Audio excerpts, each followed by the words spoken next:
Zibby Owens, and you're listening to the Webby-nominated podcast, Moms Don't Have Time to Read Books. This episode of Moms Don't Have Time to Read Books has been sponsored by Himalaya, the best app for discovering, listening, and organizing podcasts. Himalaya was nice enough to reach out and make me an editor's choice, so now they're a sponsor.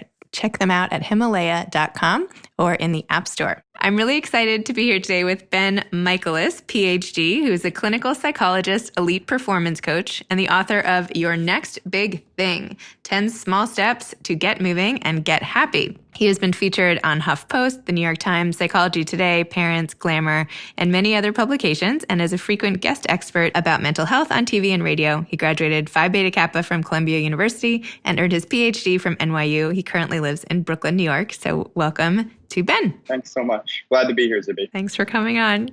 So can you please tell listeners what Your Next Big Thing is about and how you came up with the idea to write it? Sure. So Your Next Big Thing was actually really about one woman who I worked with who I can say we mutually changed each other's lives. She was, to be perfectly frank, it was one of the most difficult kind of clients I had originally. And it was relatively early in my experience as a clinician, and nothing that I did, nothing in my training was helping this woman.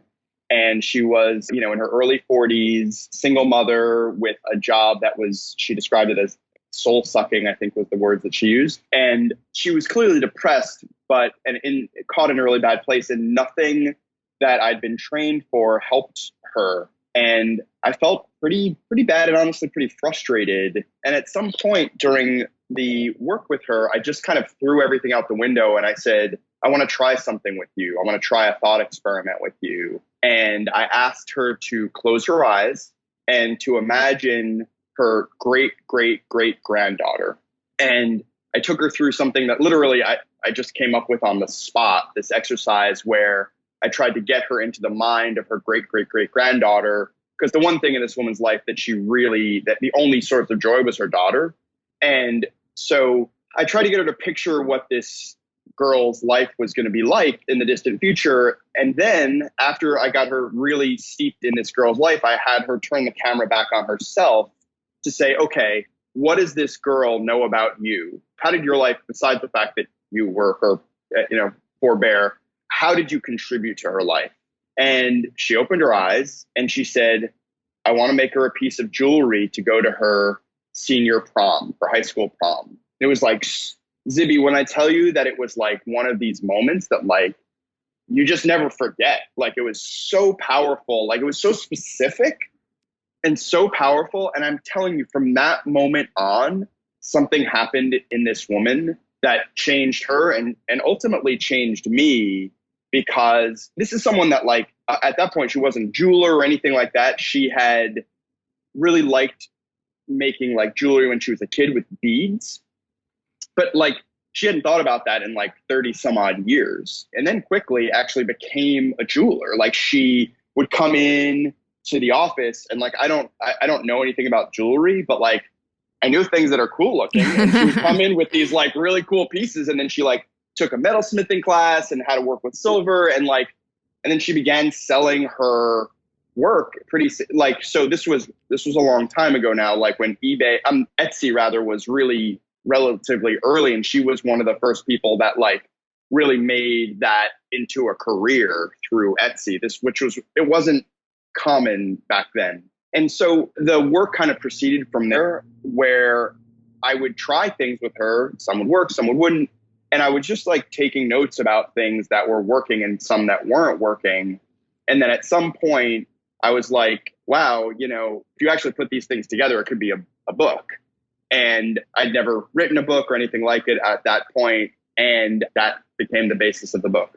Wow. That's such an inspiring story. And I love how at other times when you got out all the crayons to really break through to another patient and your creative ways of really connecting with your patients and then being able to include those in the book. That was really awesome.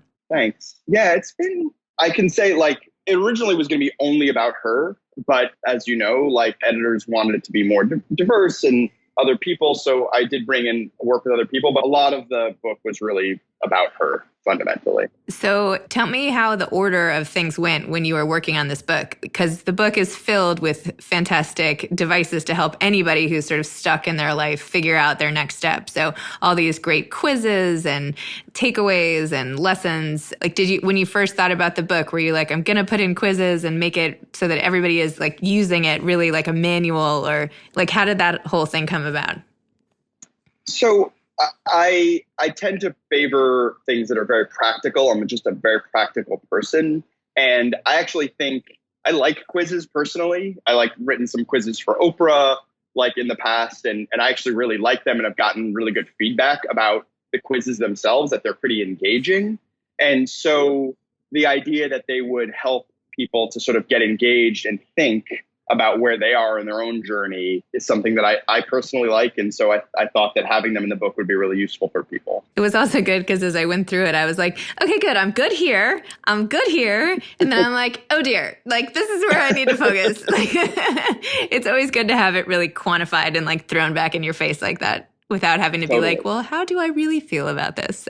So that was good. You know, it's interesting because as a therapist, there's so much talk about like finding joy, and you talk about this in your book too, finding happiness and all this stuff. But from the basic like theory of your book is sometimes you are literally just stuck in a place in your life, and that in and of itself is making you miserable. Maybe it's nothing other than you can't get out of your circumstance. And then once you shift that, like, was your patient then really happy afterwards? Like, did she just need do you know what I'm trying to say? Like, is it sometimes you just have to change things? So it's a great question. And I don't know if you saw this later in the book, but this patient had, by the way, I don't love the term patient. I don't love the term client. I think they're both flawed. And so I use them, but I don't like either term, just because I think that patient implies illness and client is more businessy. And neither of them work for me. What should we call them? I need to come up with a new term, but a human being. She's a lovely human being, but this person who I was working with, which is a lot longer.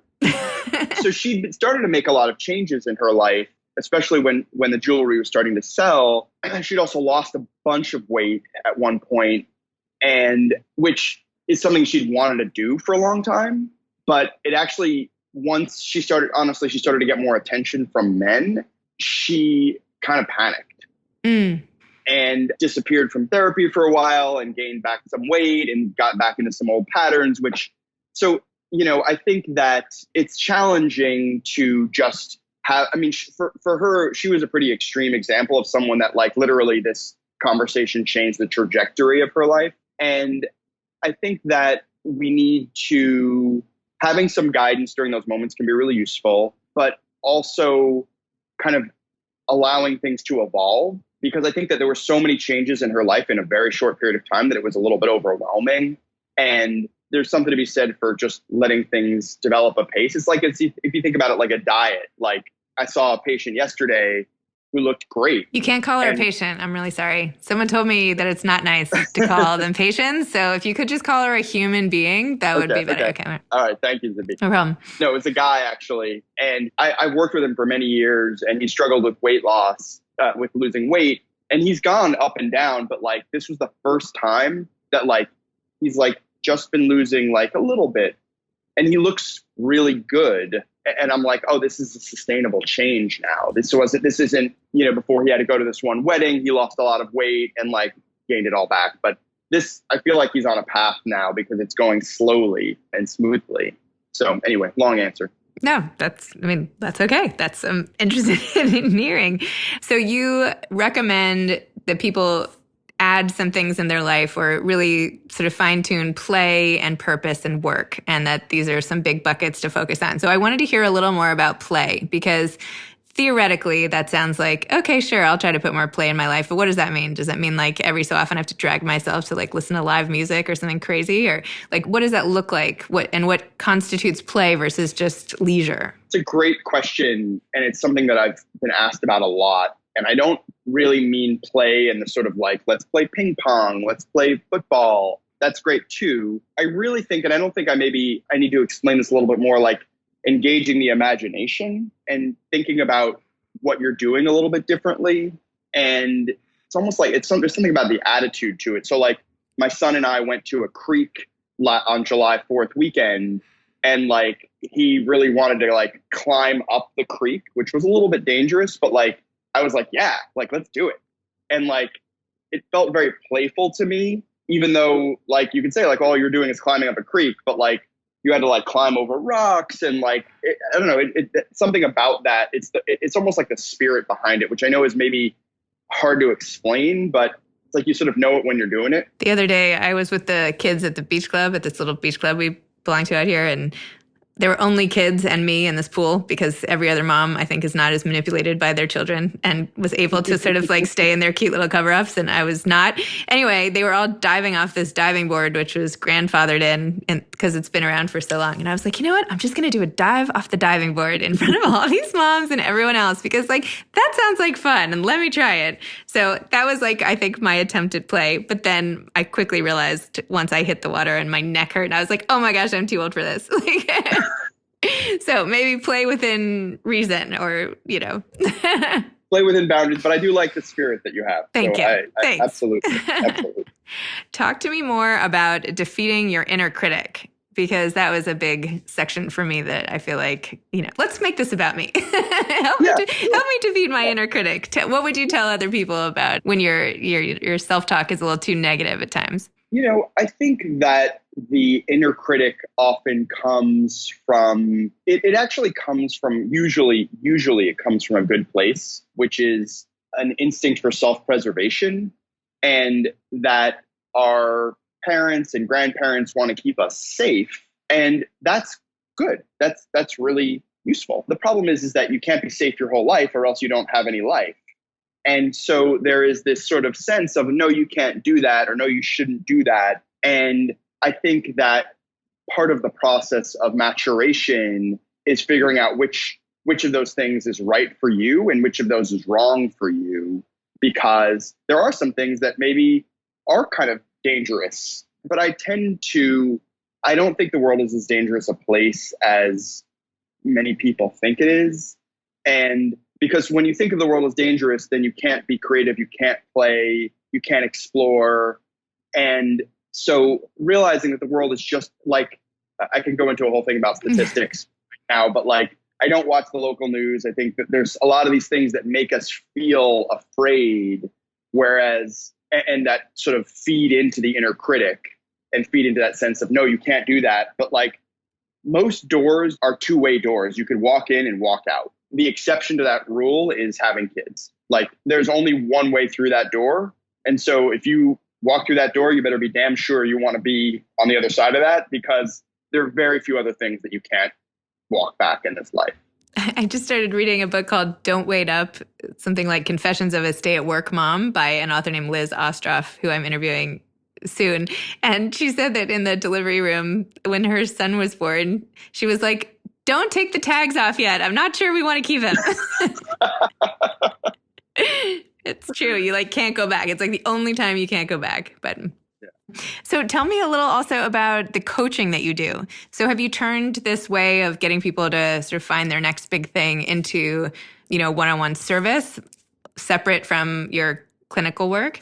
So interestingly enough, so the answer is yes, but one of the things that I've actually been finding a lot of joy in the last, I would say 8 years, but it's really taken off, I would say the last 2. So I'd actually started working, I don't think this was in the book, I started working with a couple of brothers who have a company together and working on the challenges of their relationship as being brothers and being business owners.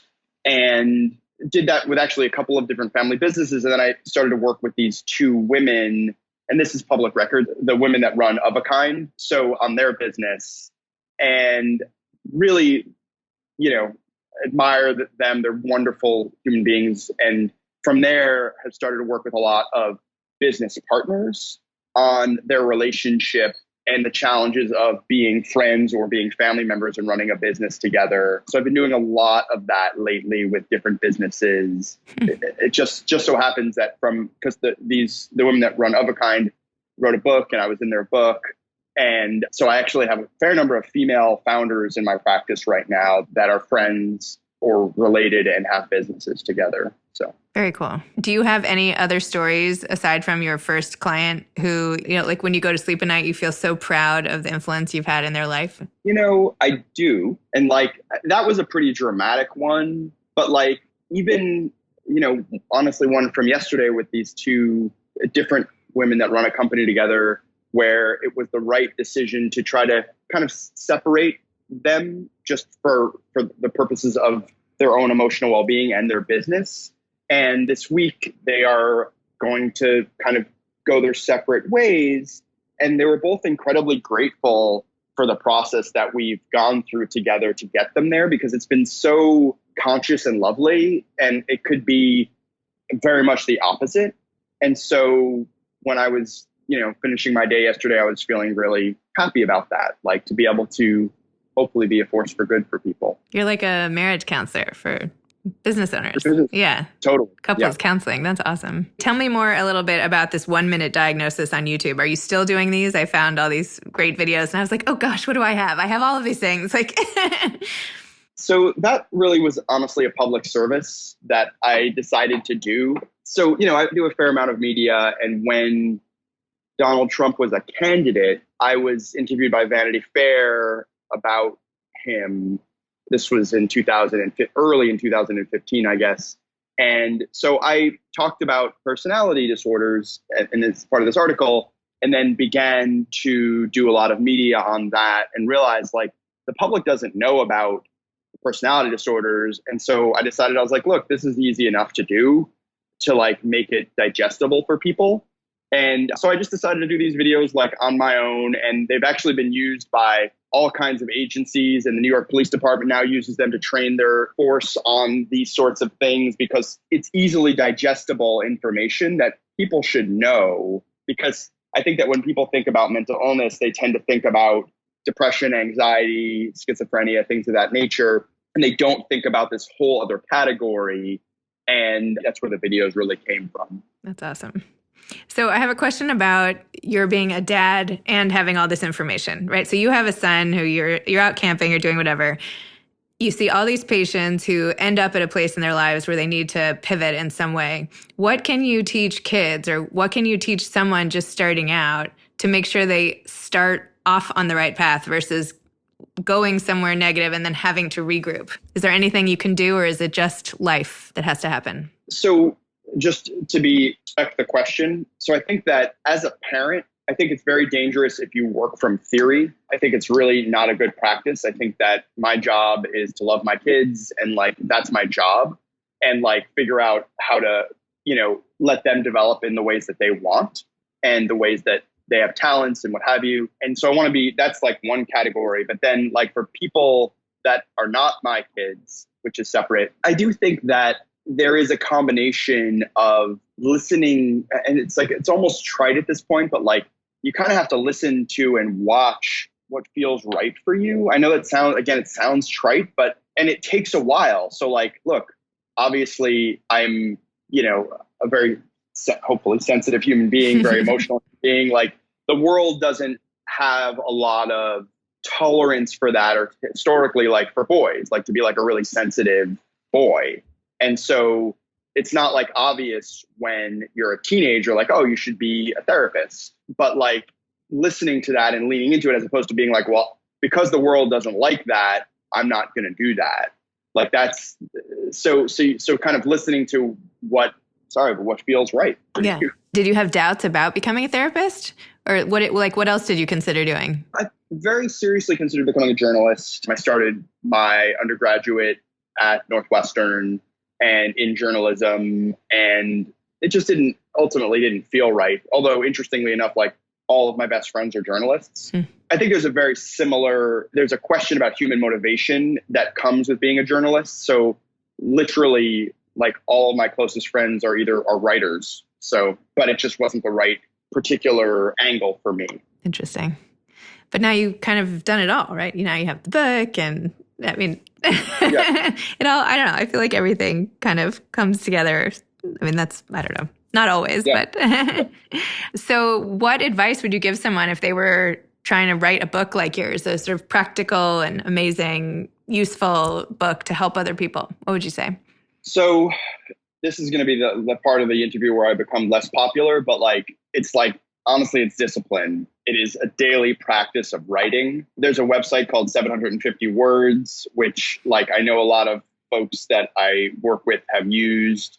And I think that literally the daily practice of writing, whatever time you're freshest in the day, you do that every day, because writing is something you can get better at through practice, and consistency is absolutely critical. And some days what you write is absolute trash, and some days what you write is brilliant, but it is the practice of doing it is absolutely the way to go about it.